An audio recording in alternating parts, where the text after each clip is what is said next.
Ultron Unlimited.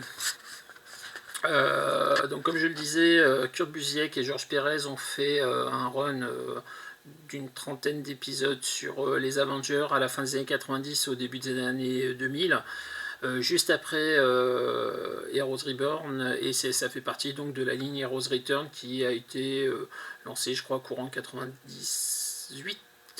Ouais, ça doit être ça, 98 de mémoire. Il y a 4 épisodes dedans qui sont dédiés au personnage d'Ultron. Une saga qui s'appelle Ultron Unlimited. Comme je le disais, c'est probablement ce que j'ai lu de mieux sur Ultron, sincèrement. À part peut-être l'histoire des origines, parce que c'est celle qui définissent le mieux le personnage. Mais là on a quand même Ultron qui tape fort, quoi, qui tape vraiment très très fort. On voit quand même que c'est un robot qui a du pouvoir, qui a des moyens, qui a des idées fixes, et qui, quand il les met vraiment en application, ça fait mal, parce que voilà, je pense que ne serait-ce que ce qui se passe dans le premier des 4 épisodes, c'est vraiment très très très impressionnant. Dans du comics mainstream, il faut oser faire ça, quoi. Je vous en dirai pas plus, je vous laisserai le plaisir de découvrir ça si vous ne l'avez jamais lu. Moi je vais vous parler plutôt d'un dessin qui se trouve vraiment vers la fin de l'histoire. Voilà. On est vraiment dans le dernier des 4 épisodes, à peu près la moitié, donc il doit rester une dizaine de pages pour conclure l'histoire. Donc c'est le moment où la grosse bataille va avoir lieu entre les Vengeurs et Ultron. Voilà, je ne vous en dis pas plus.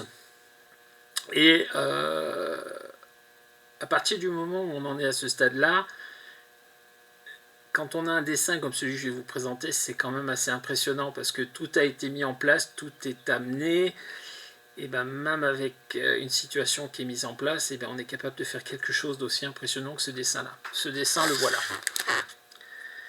Donc, je vais l'approcher de la caméra pour que vous puissiez bien le voir. Donc les Vengeurs viennent de se battre contre une armée de robots, et viennent d'arriver jusqu'à proximité d'Ultron, où ils vont se battre avec lui. Et juste la petite phrase qui est là: Ultron, nous allons discuter avec toi. We would have a word with thee. On les voit dans des vêtements déchirés, on les voit fatigués, éreintés, et quand même prêts au combat.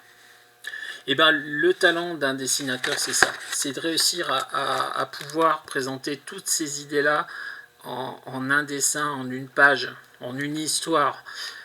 Là, on est vraiment confronté à ce qu'il y a de pire dans le panthéon des vilains des Vengeurs, par rapport à cette histoire, j'entends, hein, parce que, encore une fois, Ultron a été très très loin.